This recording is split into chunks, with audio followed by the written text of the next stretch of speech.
This one's kind of for my kids, for Hannah and William. I'm going to take you back 17, 20 years, back to the days of SDCCS, San Diego Cooperative Charter School. I don't want you guys to forget how much you enjoyed nature from those days.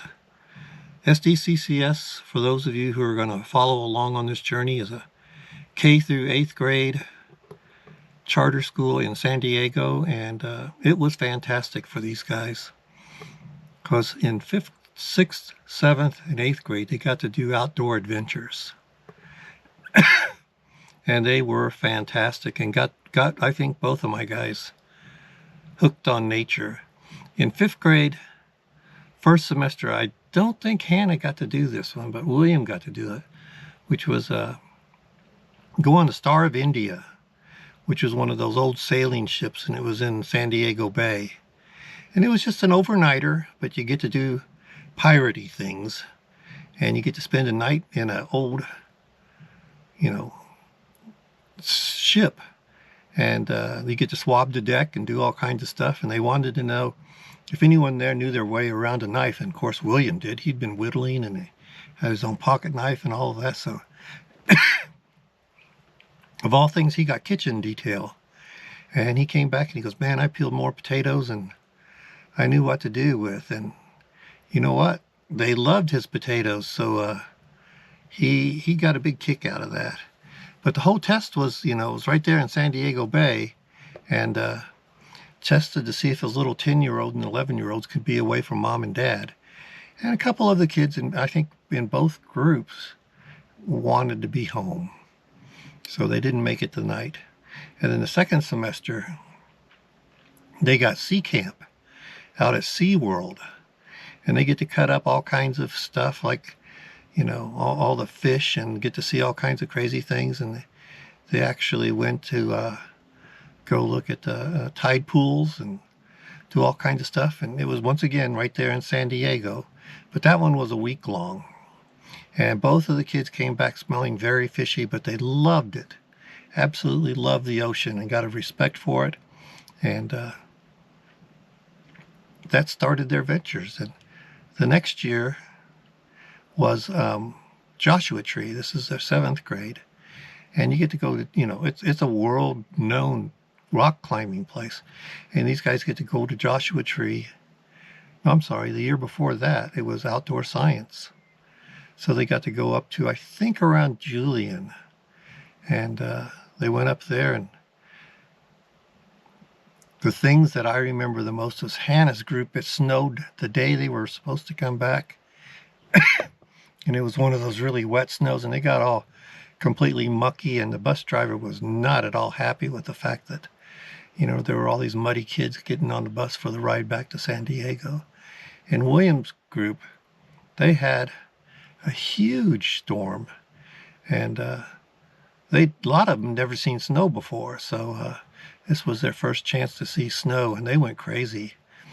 But the interesting thing both of them brought back from that was the fact that in the cafeteria you could eat all the pancakes, all the bacon, all the food you want, and they didn't care. And then the next year they had to go up to, that's when they get to go mountain climbing up in Julian. And they both did a fantastic job with that. And, they just, Hannah climbed like a monkey. She just climbed up and down those mountains and just had a wonderful time. As a matter of fact, she wanted to be a mountain climber guide for a long time. And Will's group didn't want to climb as much as Hannah's group. Hannah's group, I remember some of those kids had come to me with, bloody fingers because it was a granite rock. And they wanted me to tape their fingers up so they could go climb some more. And they climbed till their arms shook and they couldn't climb anymore. And well, by the time 3 years later happened, it was Will's group. Some of them didn't feel like climbing. So it changes that much in just 3 years. And then the last year was whitewater rafting. And you guys both took to that like it was fantastic. And you loved the river. You loved being on the river and whitewater rafting. And I remember with both groups, one of the things I started to see is some of the personal quirks that a lot of the kids had that you could never tell at school.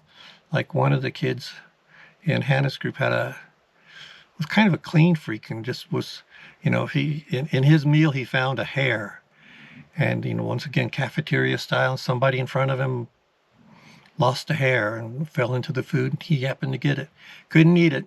There was a hair in there. And before going through the line, he'd put his hoodie down.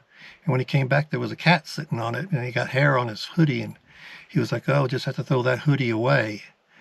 And that was a little different. And then at Joshua Tree, I remember one of the girls started to kind of be by herself and just didn't have as much energy throughout the week.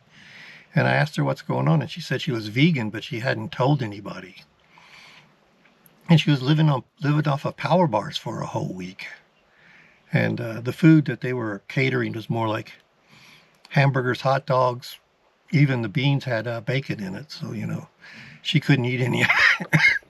So I remember borrowing a car, driving into Joshua Tree and picking up a whole bag full of vegan food that she could eat. And she did make it through the rest of the week. But, these kids, a ton of them were scared of bugs. William was out there catching, lizards and catching bugs and all this stuff, and they were just freaking out by the fact that William wasn't afraid of any of this stuff, and he just, that's just the way he is. And there's a lot of things going on, you guys, with your peers that you don't know about, and they are, afraid of nature. And that's bad. Nature, they want to be indoors playing on their game systems and all of that versus being out in nature. So I just want you guys to never forget where you come from. You're both nature lovers at heart. And if you get into those 9-to-5 jobs and stuff like that, don't forget, take time, be in nature, because you loved it. You love it now, and I hope you'll continue to love it, because nature needs all of us out there taking care of it. So this is just something, I hope what it does is it stirs up some thoughts in you and Will. Hannah, you and Will can just go reminisce about your trips and where you've been and all that. And for the rest of you, just thanks a lot for, coming along. And I just want everybody to get as many of the people in their families as they can out in nature, because nature needs us now. And this sounds more like a political statement than anything, but, I just want you guys, to be in nature as much as you can, because you loved it, you love it, and don't forget. And I'll keep posting if you keep watching. Thanks a lot.